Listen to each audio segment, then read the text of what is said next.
Salut, c'est Hadès. Dans cette vidéo, on va parler d'Antal Fekete, le champ du réel, or, argent et mémoire monétaire. Portrait d'un maître oublié de la monnaie tangible, entre science, sagesse et dissidence.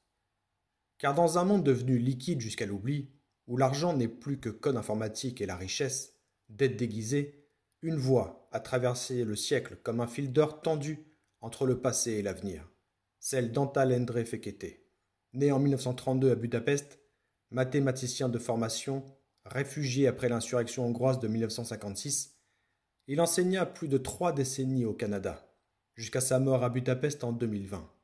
Mais plus encore que les chiffres, ce fut la monnaie, la vraie, la tangible, qui devint son obsession. L'or, l'argent, les créances commerciales réelles. Tous ces instruments oubliés d'une économie enracinée dans la réalité.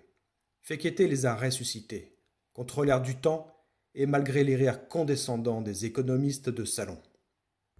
L'or comme axe du monde.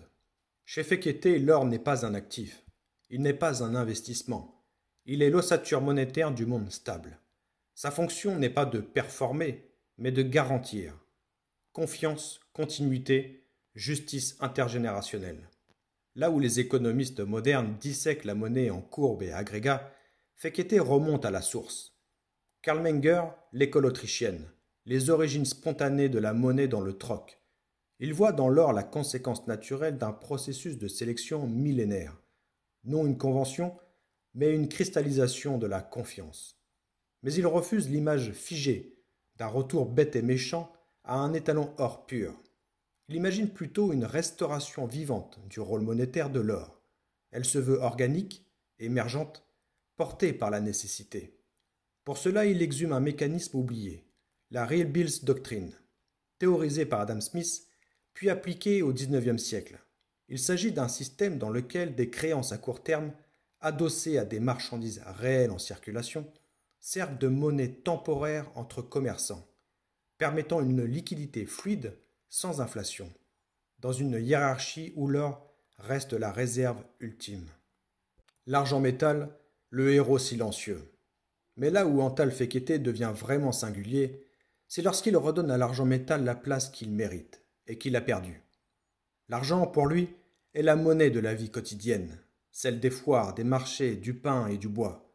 Si l'or est la monnaie du règlement ultime, l'argent est celle du lien social. Sa disparition du système monétaire moderne n'est pas une révolution neutre. C'est une blessure historique. L'exclusion de l'argent de la sphère monétaire a provoqué, selon Fekete, une cascade d'effets délétères. La disparition des taux d'intérêt naturels, la substitution de l'épargne par le crédit, la rigidification du système financier. Dans ces textes, l'argent n'est jamais un métal secondaire. Il est l'instrument subtil qui permettait au taux d'intérêt de respirer, de s'ajuster aux besoins du marché. Sa démonétisation a figé la mécanique et nous a plongés dans un monde d'artifices et de bulles. La théorie du basis et la mécanique du mensonge. Fekete développe aussi un concept fondamental, celui du gold basis et du silver basis. Il s'agit de la différence entre le prix au comptant et le prix à terme d'un métal précieux. En théorie, les métaux devraient être disponibles plus chers en livraison immédiate qu'en livraison future. Mais lorsqu'on observe l'inverse, un phénomène appelé backwardation, cela signifie une méfiance vis-à-vis de la livraison future. Selon Fekete, la persistance de la backwardation, surtout sur l'argent, est un symptôme de la dislocation du système monétaire. Cela signifie que les acteurs du marché ne font plus confiance aux contrats papier. Ils veulent du métal, du vrai, de la matière. Et quand la matière est plus chère demain qu'aujourd'hui, c'est la panique silencieuse des marchés qui parle. C'est le moment où la promesse cesse d'être crédible. Un pédagogue du tangible. En 2002, dans un monde de plus en plus numérique, Fekete fonde la Gold Standard University Live, un institut à contre-courant, visant à transmettre un savoir interdit, celui de la monnaie réelle, de la pensée autrichienne, de l'histoire oubliée du crédit sain. Il y enseigne à Prague, en Espagne, en Hongrie, il y parle d'or, mais aussi de justice temporelle.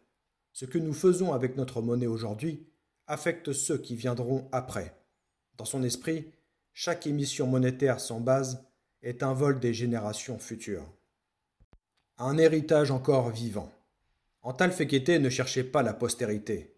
Il cherchait la vérité dans les mécanismes économiques, là où les chiffres cessent d'être des abstractions pour redevenir des reflets du réel. Ces textes, parfois denses, souvent fulgurants, sont aujourd'hui redécouverts par une génération désabusée des illusions financières. Sa pensée inspire les critiques des banques centrales, les défenseurs du métal physique, les artisans d'un monde post-crédit. Et dans un silence encore trop pesant, elle nous murmure : il ne s'agit pas de revenir au passé, il s'agit de cesser de fuir la réalité. En conclusion, entre l'éthique et le métal, Antal Fekete n'a jamais été prophète en son temps. Il n'a jamais dirigé de banque, il n'a pas été nobélisé. Il a simplement tendu une corde entre ce que l'humanité a su faire de mieux, à savoir l'échange juste, la monnaie solide, et le gouffre vers lequel elle s'avance aujourd'hui, c'est-à-dire les poches pleines de dettes et les mains vides de sens. Il est mort en 2020, mais sa voix porte encore, parce que l'or est éternel, parce que l'argent n'a pas dit son dernier mot, et parce qu'au cœur du silence des métaux bat encore une idée, celle d'une monnaie humaine, ancrée dans la matière et la vérité.